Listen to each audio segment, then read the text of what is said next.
दोस्तों, अगर मैं आपसे कहूं कि दिल्ली की जहरीली हवा, राजस्थान का सूखता पानी और बढ़ता रेगिस्तान, इन तीनों के पीछे एक ही नाम छुपा है, वो है अरावली।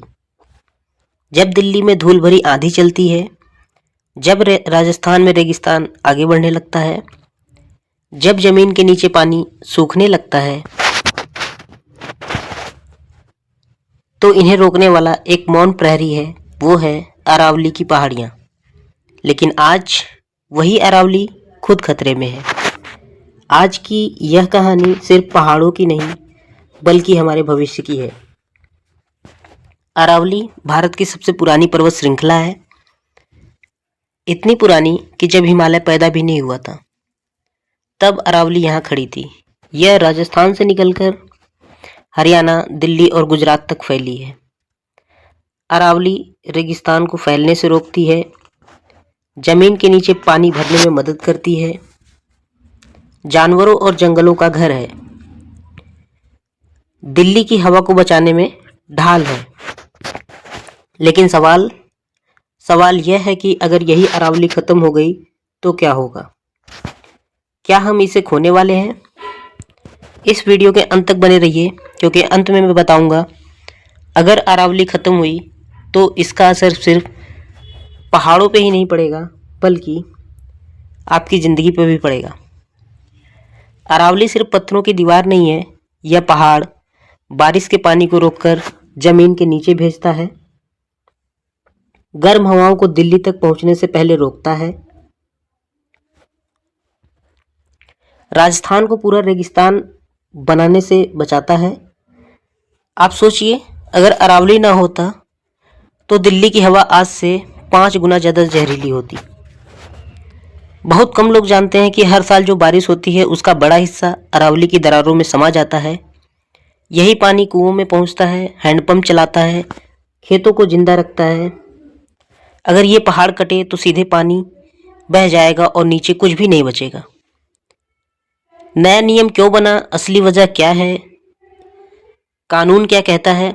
कानून ये कहता है कि सिर्फ पहाड़ी वही मानी जाएगी जिसकी ऊंचाई 100 मीटर से ज़्यादा होगी। यहीं से कहानी पलट जाती है। इस नई परिभाषा से लोगों को यह डर बैठ गया है कि कई से संरक्षण से बाहर हो जाएंगे, और जहाँ पे संरक्षण कम होता है वहाँ सबसे पहले पहुँचती हैं खनन की मशीनें। लोगों को डर है कि पत्थर खनन बढ़ सकता है। खनन सिर्फ पत्थर निकालना ही नहीं, खनन का मतलब पहाड़ को अंदर से खोखला करना, पेड़ काटना, पानी का रास्ता तोड़ना, जमीन को जहर बनाना। एक बार खनन शुरू हुआ तो पहाड़ वापस नहीं आता। जंगल साफ हो सकते हैं, जमीन और पानी बर्बाद हो सकता है, और यहीं से सेव अरावली की आवाज उठी। युवाओं का गुस्सा। राजस्थान और दिल्ली में युवा सड़कों पे उतरे, मशाल जुलूस निकाले गए, पोस्टर लहराए गए। जब लोगों ने ये समझा तो आवाज उठी। युवा बोले, हम नौकरी तो चाहते हैं, लेकिन सांस लेने की हवा भी चाहिए। यही वजह है कि सड़कों पे नारे लगने लगे और सोशल मीडिया पर अरावली ट्रेंड करने लगी, और ट्रेंड चला सेव अरावली। युवाओं का कहना है विकास चाहिए, लेकिन विनाश की कीमत पर नहीं। सरकार का कहना है नई खनन अनुमति पर रोक लगाई जाएगी, ज़्यादातर अरावली क्षेत्र सुरक्षित रहेगा। अवैध खनन रोकना मकसद है, बढ़ावा देना नहीं। सरकार यह भी कहती है कि पर्यावरण और विकास के बीच संतुलन जरूरी है, लेकिन पर्यावरणविद की चेतावनी जो है, विशेषज्ञ साफ कहते हैं, अगर अरावली कमजोर हुई तो दिल्ली की हवा और जहरीली होगी, भूजल और नीचे जाएगा, बाढ़ और सूखे दोनों बढ़ेंगे, रेगिस्तान आगे बढ़ेगा। यानी नुकसान सिर्फ अरावली का ही नहीं, हम सबका होगा। पर्यावरण विशेषज्ञ यह भी कहते हैं कि अरावली की ताकत उसकी छोटी छोटी पहाड़ियों में है।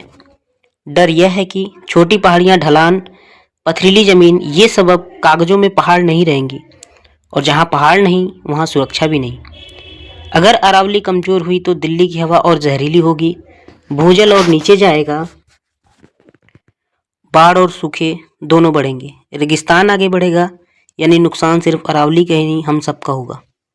अब सबसे बड़ा सवाल दोस्तों, अब सवाल यह नहीं कि कानून किसका सही है, सवाल यह है क्या विकास का मतलब विनाश होना चाहिए या हम दोनों साथ लेकर चल सकते हैं? क्या प्रकृति को बचाने के लिए समय पर जागेंगे या जब सब खत्म हो जाएगा तब पछताएंगे?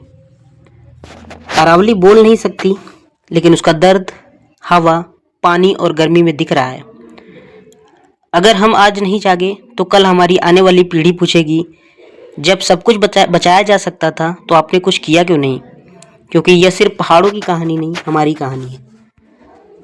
अगर आप चाहते हैं यह आवाज़ दूर तक जाए तो वीडियो को शेयर कीजिए, कमेंट में लिखिए सेव अरावली और चैनल को सब्सक्राइब कीजिए। मिलते हैं नेक्स्ट वीडियो में, तब तक के लिए धन्यवाद।